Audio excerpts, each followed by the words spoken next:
Hello there, I'm Scotty or not. Welcome back to the Wrestling Corner where we talk about all things wrestling. And today we're talking about WWE Backlash 2025. Or, hey, we still don't care. Look, I am getting sick of these 5-match cards. Because the matches that they produce for these 5-match cards are, one, way too long, and two, not worthy of being, like, okay, so we just took two of the matches from WrestleMania, one of which no one cared about, and we threw them together to make a fatal 4-way match. Okay. Dominic versus Penta. We already seen it on Raw. How was that worth a pay-per-view? Premium live event. Pat McAfee versus Gunther. Come on now. How is that worth a premium live event pay-per-view show? Remember when these things meant something? You know what I mean? You know what I mean? You know what I'm saying? Like, you get it? Like,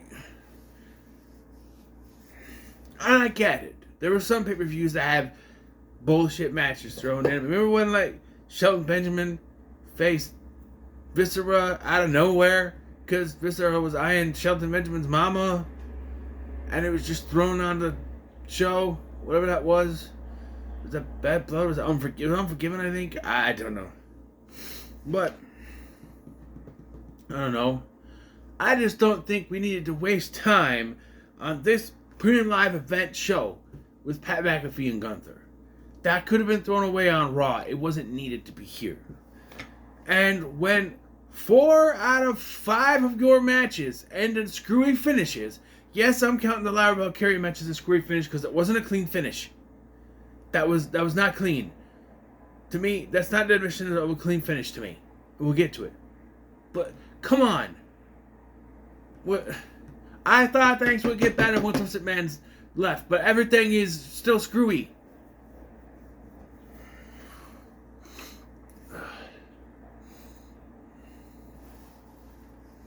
And I'm still not on board with this whole John Cena thing. We'll get to that, but, like, I don't know. I give it time, all right? I don't like the heel turn. I don't like it. It's his farewell tour. It should be him going through some opponents on a farewell tour, not being this heel character that just it doesn't make any sense. But anyway, so we start off tonight with a fatal 4-way match for the United States Championship. It is Jacob Fatu defending against Damian Priest. LA Knight, yeah, and Drew McIntyre. Now, no fairness, I kind of agree with Drew McIntyre. He won the match to be number 1 contender, even though I didn't. I thought it was gonna be I don't know. Maybe they were gonna go ahead with the 1-on-1 match and they realized,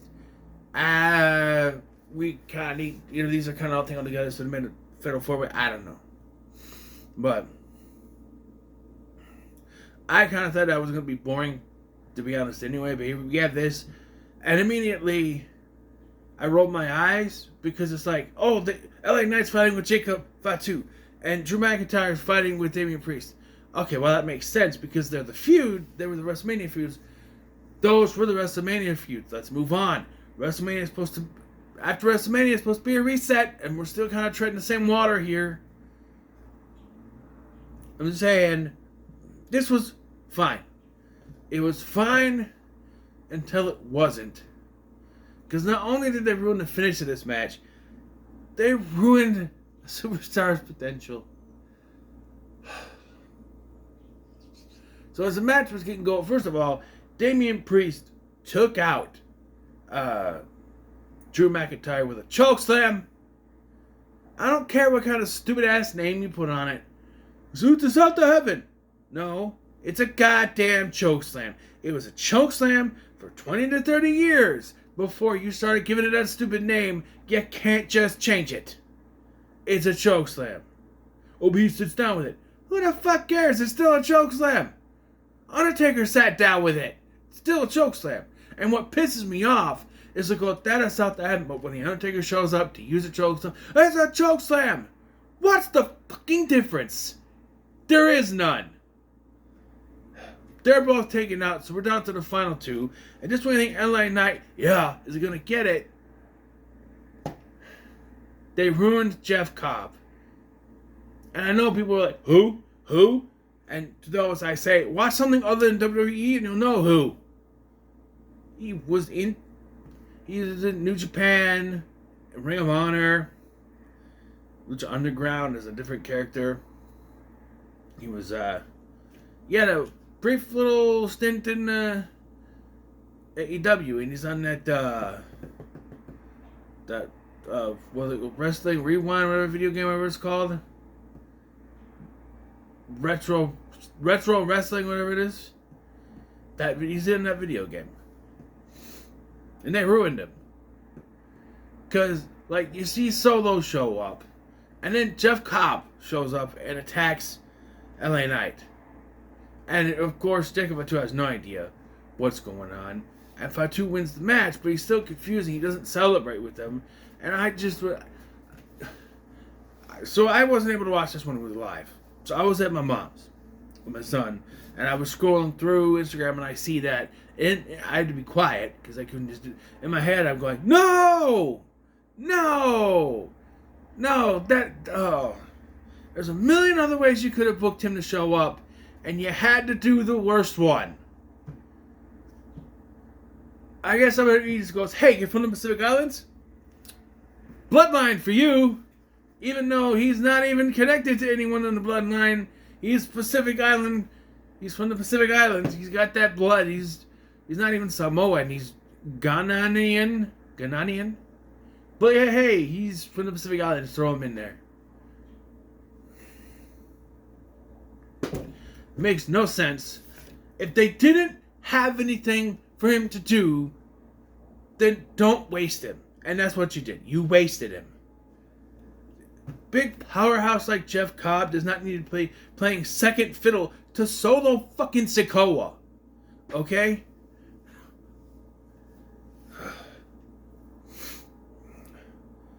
Up next, Becky Lynch versus Lyra Valkyria. In the match, everyone went, well, Becky's winning this.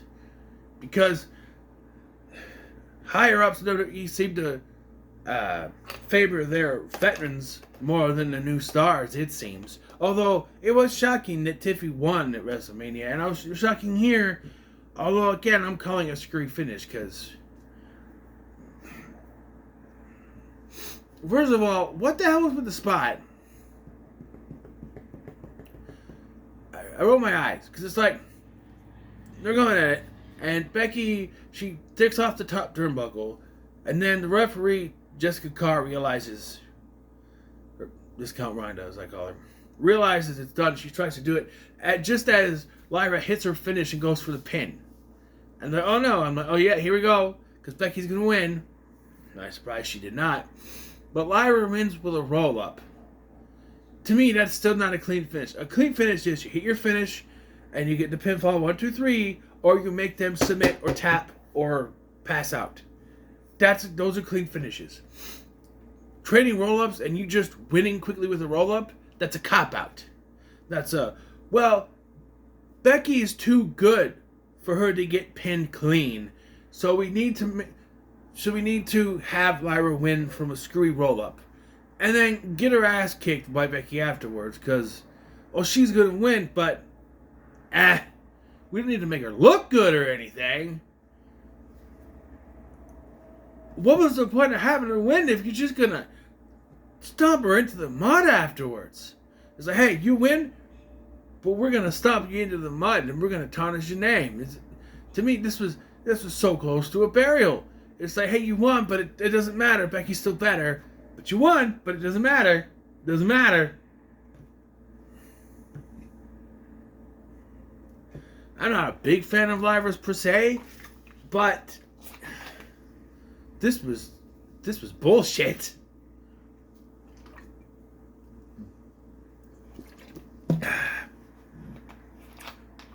So in the build-up to this, people were confused why they're pushing Logan Paul to go for the world title against Jey Uso. Because if you want to make Jey Uso credible, you gotta have him face Logan Paul. People were confused why this wasn't on Well, it was confirmed that it's going to be at Saturday night's main event. Yeah, sure, because that means something. I was excited when they announced not to come back, but it's just more bullshit. I don't know. But yeah. They also announced that Money in the Bank and that Worlds Collide between the NXT and the AAA are going to be happening on the same day. Can we stop doing that? Can we stop? Why? Why are we having it on the same day? Why? Can you tell me why? Tell me why. Because as WrestleMania proved, you need to have the NXT show on a different day than the main WWE show. It's too much wrestling for one day. It's too much. It's too much. I'm just saying. Yeah, so we get Gunther versus Pat McAfee in a match that wasn't needed, to be honest. What was the point? Why is this random ass match being thrown on a pay-per-view level show when it should be on Raw or Random Raw, or put it on a Saturday night's main event? No one cares. Why is it here? Why? Well, Gunther's feelings got all hurt when Michael Cole did it tapped out. So he attacked Michael Cole. Pat McAfee, brave and strong, said, "You don't attack my friend." And and that's what led to this. And I had the biggest moment of my life when Michael Cole said, "For the first time in my career, I'm going to be biased during a WWE match." Bullshit. The Miz and Daniel Bryan completely disagree with you. You guys remember back in the day, 2011, 2012, where he highly favored The Miz and highly hated Daniel Bryan? That's biased as hell. But yeah, this was the first time. Sure. And yeah, it did get a little annoying. It just kept saying, "Go Pat! Go Pat!" Just keep... He came out in a jersey. I think it was St. Louis Rams. I'm not exactly sure. I don't know. But I'm assuming because they were in St. Louis. But yeah, and this just felt like they were stretching it out. Several times Gunther would stop to mug at Michael Cole. And Michael Cole saying, "Pin him! Just pin him and end it." And I'm going, "Yeah, just do that." And they did it like 4 times with him stopping to mug at Michael Cole and do something until he finally Michael Cole came up to ringside. Let me tell you, Wade Barrett's solo commentary, no good. Sorry, no. We need nothing more than just him on commentary, but yeah. And eventually Gunther grabs Michael Cole, but he's able to get out of the ring, and what was it? He went for a move, and Michael grabs his leg, and he falls down. And he only grabbed one of his legs, so he's able to kick out, and that pissed him off. He was gonna hit the powerbomb on Michael at one point, but McAfee Gunther did the whole thing where he squeezed him and he made him pass out because he said he will not tap. And that's what I hate, those kind of finishes, but it worked here, and it was pretty much clean compared to the other finishes. And now I get to talk to you about the last match I ever wanted to see. John Cena versus Randy Orton for the umpteenth millionth time. Oh my God, why did they do it? Why? John Cena started his retirement tour. The one thing I said is, I want him to face new opponents and not get stuck facing the same old people he faced the first time he was here. And you know what? From the looks of it, we got Randy Orton. Gonna be our truth. And CM Punk at Money in the Bank. Something tells me I've seen that before. Why are we putting him against the same old shit? He should be facing new superstars. Why is he facing the same people? Oh, it's his greatest hits. Oh, it's people. Oh, you say, oh, it's his greatest hits. And I say, oh, it's the same shit we've seen a million times before. It is. Why are we having Cena on this retirement tour facing the same old people? The last person I want to see him face is Randy Orton, because they had a million freaking matches against each other, and it got boring. And this match was boring because it's one of those things. Oh, they know each other so well, so they're basically sort of countering each other. And I'm sorry, but ever since John Cena turned heel, he's just been boring. It's just boring. And if this is what they're intending to do with every match he's in and make it as boring as possible, well, you need to change it up real fucking quick, because this sucked. I mean, the crowd was trying. And look, you've done it. Audience, you ruined it. Saying this is awesome in every single match has ruined that chant. You can't say it in every match. They said it in almost every match at WrestleMania. They said it in at least 3 out of the 5 matches at this one. Yeah. And they did a ref bump 3 different times in this match. The referee gets knocked down. And then eventually he gets back up. But he gets knocked down again. Then another referee comes in. He gets knocked down.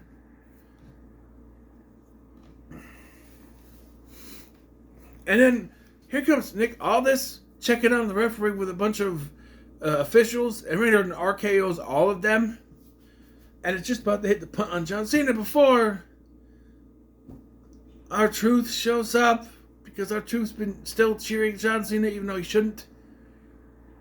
And he gets an RKO for his deeds. And then John Cena hits him with the title and wins the match anyway. It's the same finish as the last match. Only there's no Travis Scott, so they got a different black guy to come down there. Different rapper to come down there. It's the same finish. Just, people like R-Truth more. And yeah, I don't... And then John Cena got a microphone and was blah, blah, blah, the best, greatest, blah, blah, blah. Who's my next opponent, blah, blah. Who cares? Looks like it might be CM Punk. Okay, sure.